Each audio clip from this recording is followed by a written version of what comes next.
Hello everyone. देखो ये आज करेंगे हम एक्सरसाइज 1.3। ठीक है, कंप्लीट करेंगे आज इसको। तो आपका फर्स्ट क्वेश्चन आ रहा है कि रूट 5 को इरेशनल प्रूव करना है। ठीक है जी, करें शुरू, कर देते हैं।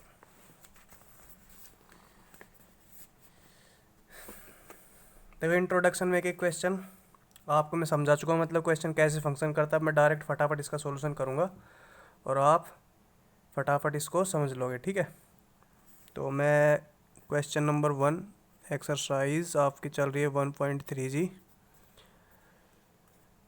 तो देखो मेरे को रूट 5 क्या करना है, इरेशनल प्रूव करना है। तो मैं अपनी तरफ से क्या जूम कर लूँगा, उसको रेशनल मान लूँगा। ठीक है, let root 5 be a rational number. ठीक है, तो अगर ये रूट 5 रेशनल नंबर है, it means there exist two coprime integers p and q where q cannot be equal to 0 such that p upon q क्या हो जाएगा आपका रूट 5। ठीक है, अब इसको रीअरेंज करूँगा मैं, तो जी आपके पास p की वैल्यू आ जाएगी कितनी, q टाइम्स ऑफ रूट 5, ये इधर चला जाएगा। तो अब मैं दोनों तरफ स्क्वायर कर दूंगा, स्क्वायर रूट ख़त्म करने के लिए। ऑन देखो स्क्वायर क्यों करते हैं, इधर स्क्वायर रूट है ना, इसको ख़त्म करने के लिए करते हैं। ठीक है, ऑन स्क्वेयरिंग बोथ साइड्स हमारे पास क्या आ जाएगा, पी स्क्वायर इक्वल टू 5 क्या स्क्वायर। ठीक है जी, अब ध्यान से देखो 5 क्या है, पी स्क्वायर का फैक्टर है, तो 5 पी स्क्वायर को डिवाइड करेगा। और 5 अपने आप में एक प्राइम नंबर भी। ठीक है, तो जब कोई प्राइम नंबर किसी इंटीजर के स्क्वायर को डिवाइड करता है, इसका मतलब वो इंटीजर को भी डिवाइड करेगा। पी क्या आपका इंटीजर ही है, बता के चल रहा है। ठीक है, क्या थोड़ा ब्लर आ रहा है ना, पिक्चर इज नॉट क्लियर। अभी ठीक है, तो आप लिखोगे क्लियरली 5 ब्रैकेट में प्राइम नंबर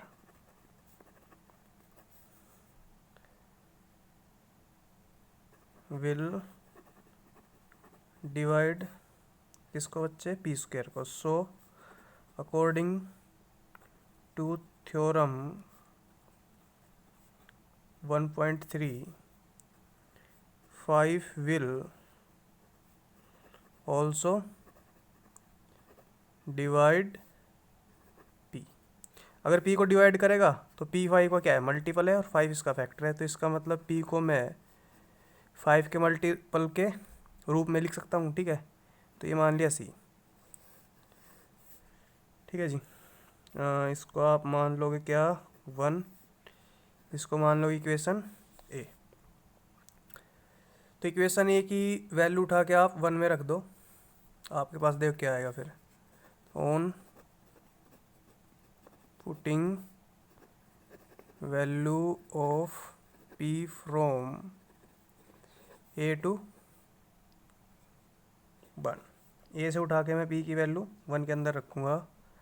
तो पी की वैल्यू इधर कितनी है 5c, तो 1 के अंदर पी का क्या चल रहा है स्क्वायर, तो मतलब कि इधर क्या चलेगा 5c का स्क्वायर, और वो कितने के बराबर है बच्चे 5 क्या स्क्वायर के। ठीक है, तो इसका मतलब आउट ऑफ रेंज, कैमरे से बाहर आ गया कैमरे पे।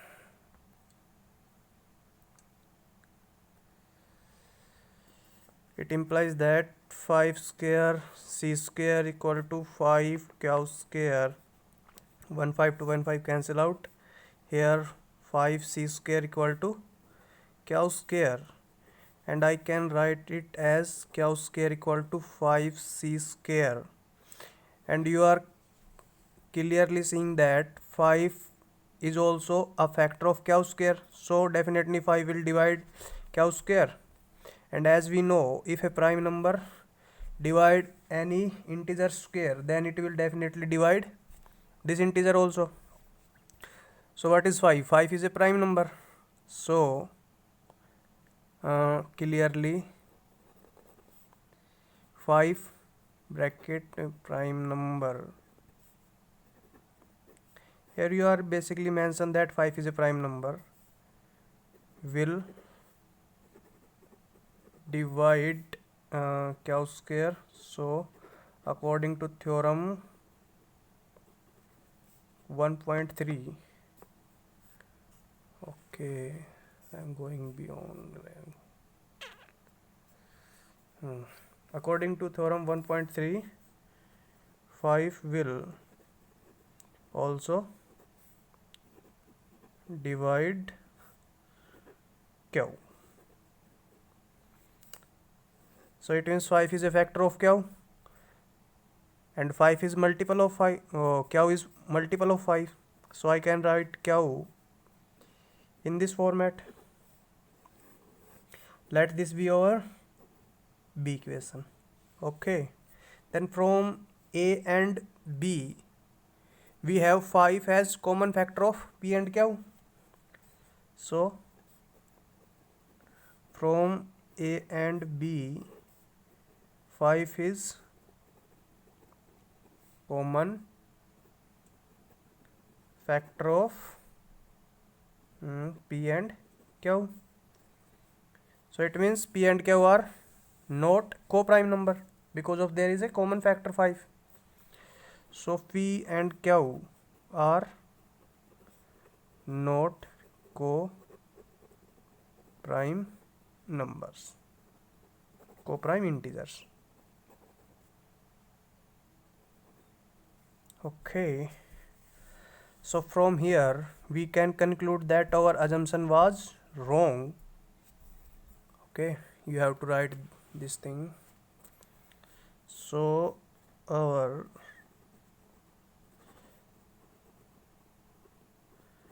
assumption was wrong. So if our assumption was wrong, that means it is clear that there is no any co-prime numbers which on dividing gives root 5. Means there exists no any co-prime integer such that P upon Q can be equal to root 5. So clearly we can't write root 5 as P upon Q form. So therefore our root 5 is irrational number. Okay. Can you write or I have to write? I think I have to write. So there exist no any co-prime integers P and Q where Q cannot be equal to 0 such that P upon Q equal to root 5. तो वहाँ पर आपके भाई P और Q ऐसे integer exist करते ही नहीं कि मैं अपॉन में लिखूँ उनको और रूट 5 आ जाए मेरे पास. तो इसका मतलब क्या है, मैं रूट 5 को कभी भी इस फॉर्म में नहीं लिख सकता. So clearly root 5 is an irrational number.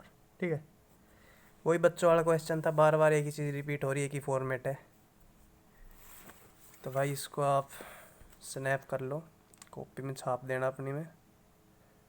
ठीक है, कर लो, कर लिया.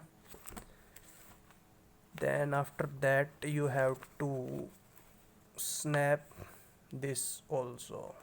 इसको भी स्नैप करो अच्छे बच्चे की तरह और कॉपी बना लो. ठीक है, कभी सोचो कि छुट्टियों के बाद ही करेंगे जब हमारे पास ज़्यादा टाइम नहीं होगा. और तुमने अभी क्लास में डेमो देखा नहीं 10th क्लास में, बिल्कुल हवाई फायर जाता है मेरा. 4 घंटे तक क्लास खींच देता हूँ मैं उधर. ठीक है, तो उधर कॉपी बनाने का टाइम नहीं दूंगा इतना मैं. अभी से बनाना शुरू कर दो. समझ में आ रहा है कुछ? उधर बिल्कुल आपका दो दो पीरियड तो मेरे होते ही हैं, इधर उधर से मैं एडजस्ट करा देता हूँ। तो कई बार आपकी 4-4 घंटे तक क्लास चलेगी उधर, तो काफ़ी सारा टाइम वो इतना काम करा दूंगा, मतलब कि कॉपी फिर आप बनाते रह जाओगे, ज़्यादा बर्डन हो जाएगा। अभी से काम करना शुरू कर दो, ठीक है, अच्छे बच्चे की तरह। हम्म। चलो अगला क्वेश्चन करते हैं। कभी कहो सर जी अब तो राजधानी एक्सप्रेस बन गई, बिल्कुल हवाई जहाज़ बना दूंगा मैं इसका। तो चलो करते क्वेश्चन नंबर 2। उसमें कहता है कि आपको 3+2√5 इज इरेशनल, इसको मतलब कि इरेशनल प्रूव करना है। 3+2√5। आ जा भाई, अच्छा जा। Question number 2। तो देखो इरेशनल प्रूव करना, हम अपनी तरफ से क्या मान ले, इसको रेशनल मान ले, ठीक है। लेट 3+ क्या था, 2√5, 3+2√5 इज अ रेशनल नंबर। अपनी तरफ से रेशनल नंबर मान ले, ठीक है। आपने एनो नहीं लिखना पेपर में, नंबर लिखना है, यहाँ पे मैं शॉर्टकट लगा रहा हूँ अपना। तो देखो ये रेशनल है, तो वही वहाँ पर पी और क्या एग्जिस्ट करेंगे, ठीक है। So there exist two coprime integers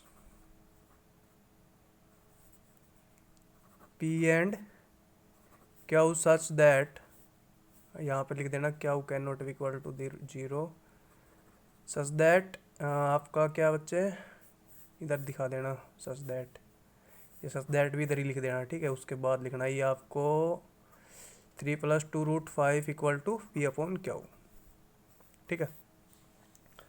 अब इसको हल्का से मैं रीअरेंज करूंगा, मैं 3 को इधर भेज दूंगा और 2 इधर मल्टीप्लाई में इधर डिवाइड में चला जाएगा। तो ऐसा करता हूँ मैं, तो मेरे पास पता क्या आ जाएगा, √5 की वैल्यू पता क्या हो जाएगी, P/Q है, ये इधर जाके सब्ट्रैक्ट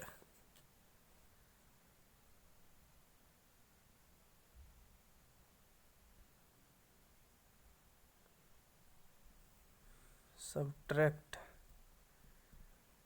लाइट को भी जाना था, तो लाइट का इंतज़ार करते फिर, और क्या।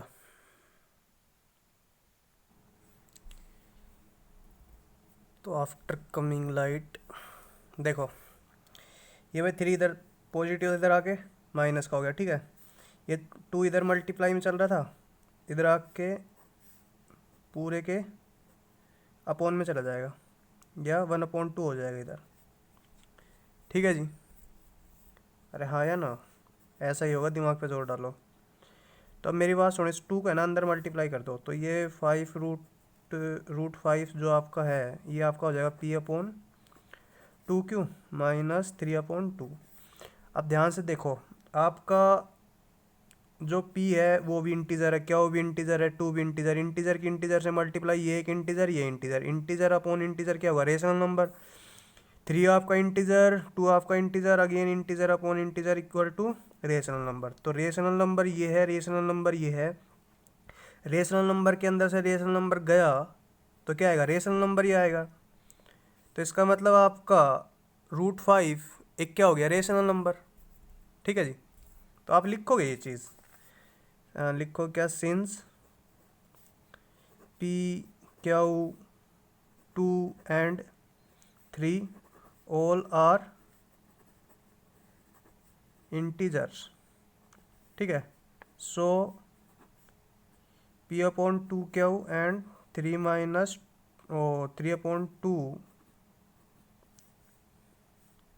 both are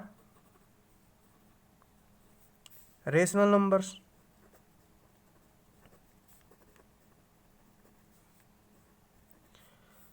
और यहाँ पर एक चीज़ और लिखोगे, as we know that subtraction of rational number gives rational number, as we know that. अच्छा ये क्यों लिख रहा हूँ मैं, बताने एक बार। As we know that subtraction of, अब ऑफ लिखना है, of 2 rational numbers gives always a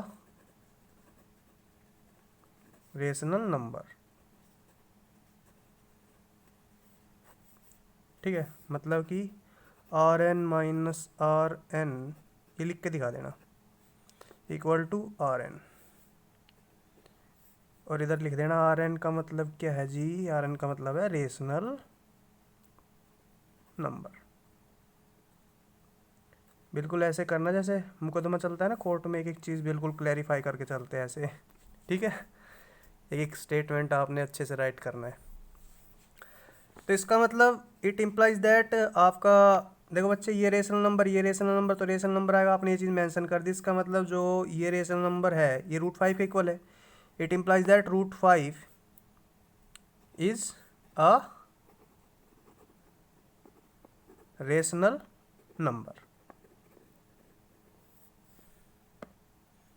इधर ये और दिखा देना एक बार, it implies that P Q 2p/2 Q minus 3/2 bracket में दिखा दी is a rational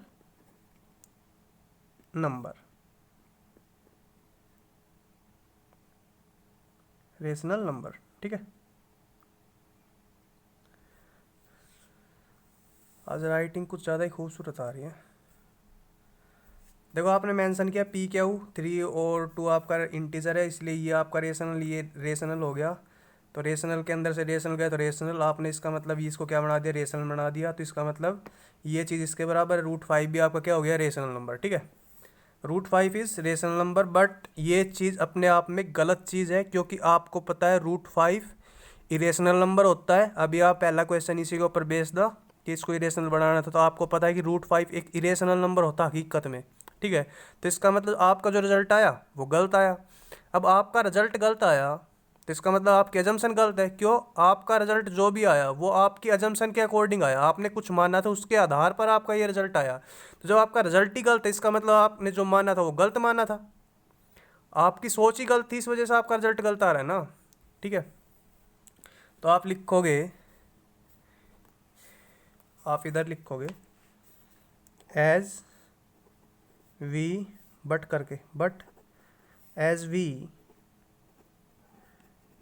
no that √5 is irrational number. √5 तो आपका इरेशनल नंबर है। ठीक है, so it means our assumption was wrong। अब एक बच्चा कहेगा सर ये इरेशनल हो गया तो हमारी assumption कैसे गलत होगी। देखो मेरी बात ध्यान से समझो, आपको पता कि ये इरेशनल होता है, बट आपने जो रिजल्ट निकाल के दिया, क्या रिजल्ट निकाल के दिया कि भाई एक रेशनल नंबर है, और ये रिजल्ट है ना आपके assumption के बेस पे आई थी। आपने क्या इसको, जो आपने जो भी उस वो क्वेश्चन दे रखा है, ये आपने ये एज्यूम किया कि ये रेशनल नंबर है। जब आपने ये एज्यूम किया ना कि ये रेशनल नंबर है, उसका रिजल्ट आपके सामने क्या आया कि ये रेशनल नंबर बन गया। अगर आप उसको रेशनल नहीं मानते ना तो ये रेशनल नहीं बनता। बट आपने एज्यूम किया पहले वाले को कि वो एक रेशनल नंबर है, उसी का रिजल्ट आपका क्या आया कि √5 क्या बन गया, रेशनल बन गया। बट आपको पता है कि ये इरेशनल होता है, इसका मतलब आपका रिजल्ट आया वो गलत आया, आपका रिजल्ट गलत आया। बट आपका रिजल्ट किस बेस पे आया था, जब आपने उसको वो रेशनल माना था। जब आपका रिजल्ट गलत आया, इसका मतलब जो आपने माना, जो आपने एज्यूम किया, आपकी एजम्पशन वो गलत है फिर। ठीक है, देखो कोई चीज़ आप सोचते हो उसके आधार पर कोई चीज़ आती है और वो चीज़ गलत आती है, इसका मतलब आपने जो सोचा था वो गलत सोचा था। ठीक है, तो मैं दोबारा रिपीट कर रहा हूँ, आपने एज्यूम किया कि 3+2 √5 एक रेशनल नंबर है। ठीक है, वो एज्यूम किया तो आपके पास रिजल्ट आया √5 रेशनल है। बट आपका ये रिजल्ट गलत है, क्योंकि √5 तो इरेशनल, इसका मतलब आपका जो एजम्पशन था ना वो गलत है, आपके एजम्पशन गलत है। इसका मतलब सो it means 3+2 √5 is irrational number.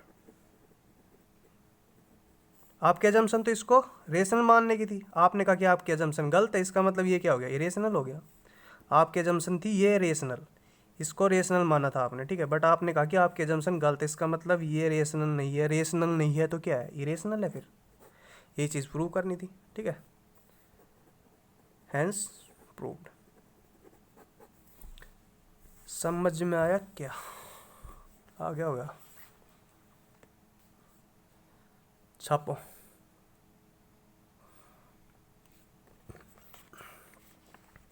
इसको भी छाप दो, छप गया। आगे चले, लेट्स मूव। तो देखो मेरे चित्तो, अगला क्वेश्चन आता है आपका 3, क्वेश्चन नंबर 3, उसका फर्स्ट पार्ट आपको 1/√2 को क्या करना है, इरेशनल प्रूव करना, ठीक है। √2 को तो आप इरेशनल कर चुके हो, अब 1/√2 को इरेशनल प्रूव करना है, ठीक है। कैसे करोगे, सोचो एक बार। तो सोच लिए हो बाबू, का सोचे। तो देखो कैसे करना है question, question number 3 first part. देखो इसको इरेशनल प्रूव करना है, तो इसको मैं क्या मान लूँ, रेशनल मान लूँ, ठीक है। तो लेट, अब हाँ ठीक है, दिख गया, हट जाओ। Let 1/√2 be a rational number. देखो मान सकते हैं हम, कुछ भी मान सकते हैं, हमारी मर्जी, कुछ भी मान लिया मैंने कि ये रेशनल नंबर है। अगर ये रेशनल नंबर है, इट मीन्स, वही से डी सी लाइन घिसी पिटी, it means there exist two coprime integers p and q where q cannot be equal to 0 such that, देखो ये रेशनल है तो p और q इंटीजर एग्जिस्ट कर गए, किस तरीके से, p अपॉन q क्या हो जाएगा, 1/√2, ऐसा ही, ठीक है। अब इसको रीअरेंज करूँगा मैं, q को इधर लेके जाऊँगा, इसको इधर लेके आऊँगा, तो it implies that p multiply √2 equal to क्या, या फिर एक को सेकंड, एक काम करो, अब इस p को भी इधर ले आओ, तो √2 इक्वल टू क्या हुआ, अपॉन p, ठीक है भाई। अब मेरी बात ध्यान से सुनो, देखो क्या आपका इंटीजर, p क्या आपका इंटीजर, इंटीजर अपॉन इंटीजर क्या हो गया, रेशनल नंबर, क्या होता हो जाता वो रेशनल नंबर। आप लिखोगे सीधा सीधा इधर, अगले पेज पे लिखवा दूँ इसको, चलो अगले पेज पे करते हैं।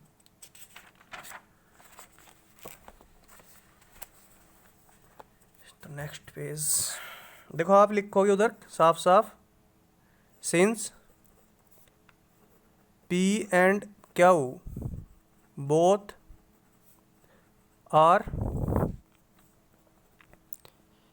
इंटीजर्स। जब p और q इंटीजर है, इट मीन्स आपका q upon p is a rational number, ठीक है मुन्ना। क्या हुआ अपॉन p एक रेशनल नंबर बन जाएगा वो, क्यों, दोनों इंटीजर है। तो अगर ये रेशनल नंबर है तो इट इम्प्लाइज दैट आपका √2 वो भी क्या हो गया, इज, या आप लिखोगे इट मीन्स, अब इसको पता नहीं क्या हो जाता है मीन्स मार लिखते time, it means √2 is also a rational number.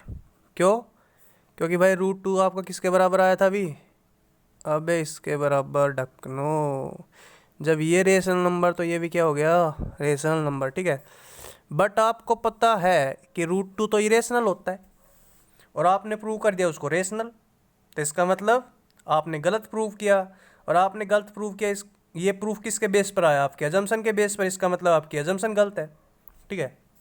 तो लिख दो ये बात, as we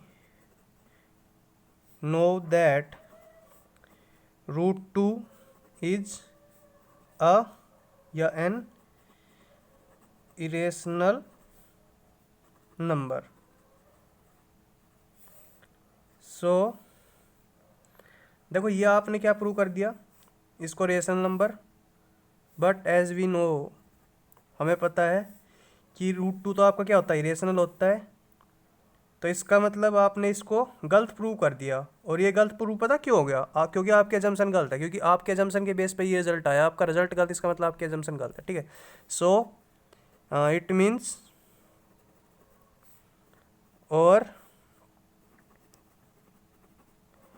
assumption was wrong, हम गलत अंदाज़ा लगा बैठे, ठीक है। तो हमारी assumption wrong थी। अब assumption का wrong होने का मतलब क्या है? 1/√2 आपने क्या माना था assumption में? रेशनल माना था उसको। आपके assumption गलत होगी, इसका मतलब 1/√2 रेशनल नहीं है। अब कोई नंबर रेशनल नहीं है, इसका मतलब वो इरेशनल है। Our assumption was wrong, so it means 1/√2 is irrational number, ठीक है भाई।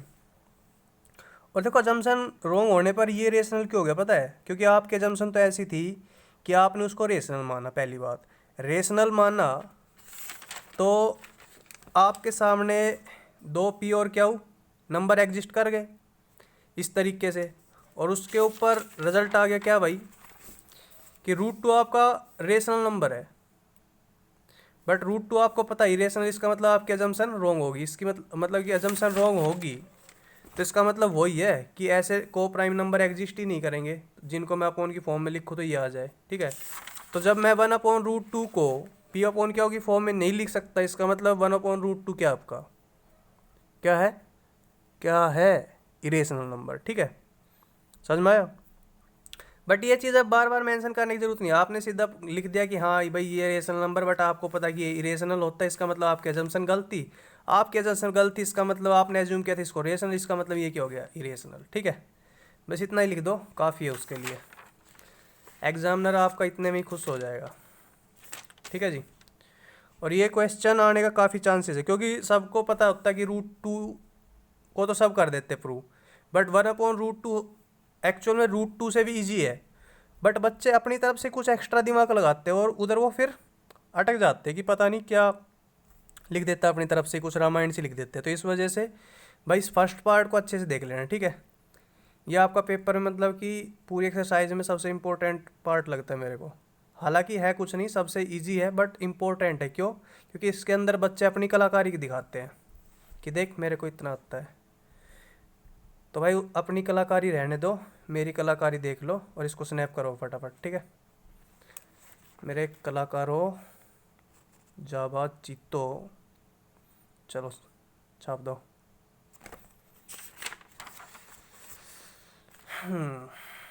तो इसको भी करो भाई, ठीक है। अगले पार्ट में करूँ या कर लोगे? देखो अगले 2 पार्ट हैं, उसका मैं आपको हिंट दे देता हूँ, आपने खुद करने हैं, ठीक है बच्चे। मैं बता देता हूँ आपको करना क्या है। प्रैक्टिस करनी है आपने फिर खुद से, मतलब कि करना है उसको। और गाइड से नकल मत मारना, पता चल जाएगा मेरे को गाइड देख रहे हो, ठीक है। देखो अगला पार्ट आपका 7√5 को क्या करना है, इरेशनल बनाना है। तो आप पहला काम क्या करोगे, इसको रेशनल मान लोगे। इसको जैसे ही रेशनल मानोगे तो आपके पास मतलब पी और क्यू एग्जिस्ट कर जाएंगे, जिसको आप ऐसे लिख सकते हैं इसको, ठीक है। अब आप 7 किधर ले आओ, तो आपके पास √5 पता P/7 क्यू की फॉर्म में आ जाएगा। ये इंटीजर को इंटीजर से मल्टीप्लाई, तो 7 क्या हो भी इंटीजर, इंटीजर अपॉन इंटीजर की रेशनल नंबर हो गया, ठीक है। तो इसका मतलब आपके पास जो √5 है ना वो क्या हो जाएगा, रेशनल नंबर हो जाएगा। बट आपको पता है √5 क्या होता है, इरेशनल नंबर होता है आपका, ठीक है। तो इसका मतलब आपका रिजल्ट आया वो गलत आया, रिजल्ट गलत आया, इसका मतलब आपकी एजम्पशन गलत थी और आपकी एजम्पशन थी इसको रेशनल मानना। तो आपकी एजम्पशन गलत होगी, इसका मतलब ये क्या हो गई, रेशनल हो गई। ये चीज़ आपने प्रूव करनी है, ठीक है। समझ में ना आया तो वीडियो को रिवाइंड करके देखो, मुझसे ज़्यादा उम्मीद मत रखो कि मैं दोबारा एक्सप्लेन करूँगा, क्योंकि काफ़ी टाइम में इसको एक्सप्लेन करते हुए आ रहा हूँ, 3-4 पार्ट हो गए लगातार। तो अगला पार्ट आपका बच्चे, थर्ड पार्ट, उसमें आपको 6 + √2 को इरेशनल प्रूव करना है। तो आप इसको क्या मान लोगे, रेशनल नंबर मानोगे। रेशनल नंबर मानोगे तो 6 + √2 आपका हो जाएगा क्या, P/Q के फॉर्म में। अब 6 को आप इधर भेजोगे तो बच्चे √2 आपका क्या आएगा, P/Q -6। 6 को लिख दो 1/6, ठीक है। तो देखो ये रेशनल है, ये तो आपको पता है, और 6/1 ये भी रेशनल, रेशनल के अंदर से रेशनल गया तो ये क्या बन गया अपने आप में, रेशनल नंबर। तो इस हिसाब से आपने √2 को क्या बना दिया, रेशनल नंबर। बट √2 क्या होता है आपका एक्चुअल में, एक्चुअल में √2 तो आपका इरेशनल होता है। तो इसका मतलब आपका रिजल्ट क्या आया था, गलत आया था। आपका रिजल्ट गलत आया, इसका मतलब आपका अजम्पशन गलत था, मतलब आपकी अजम्पशन रेशनल नंबर मानने वाली वो गलत थी। तो इसका मतलब क्या है, क्या है, ये एक इरेशनल नंबर है, ठीक है। यही छोटी इस चीज़ को सॉर्ट आउट करके दिखानी थी। तो आई थिंक आपकी एक्सरसाइज अब कंप्लीट हो चुके हैं। फिर भी आपको कुछ डाउट है, कुछ परेशानी, कोई दिक्कत है तो कमेंट बॉक्स में मेरे को बताओ, ठीक है। आप बता दीजिए, उधर राइट कर दीजिए, बिल्कुल आपकी समस्या का समाधान किया जाएगा हैंड टू हैंड। और भाई चैनल को सब्सक्राइब करा दो, अब 17 दिन बचे मेरे पास, ठीक है। करा दो ना, कितना अच्छा चल रहा है हमारा सब कुछ, ठीक है। अच्छे से पढ़ाई कर रहे हैं, पता भी नहीं चल रहा तुम्हें लॉकडाउन चल रहा कि नहीं चल रहा, बिल्कुल लाइव क्लास चल रहा है, ऐसे उधर क्लास में पढ़ाता तुम्हें मैं। तो भाई शेयर वेयर करो और सब्सक्राइब करवाओ, ठीक है। अब तुम्हारी हेल्प से होगा ये। बाकी इसको छाप दिया था क्या, हाँ नहीं छापा, दोबारा छाप दो एक बार। छप छप छप छप छप छप छप छप छप, छप गया, ठीक है भाई। तो कर लो काम, एक्सरसाइज कंप्लीट करो और होमवर्क डालो उधर व्हाट्सएप पे। कल करते एक्सरसाइज 1.4, ठीक है। बाय।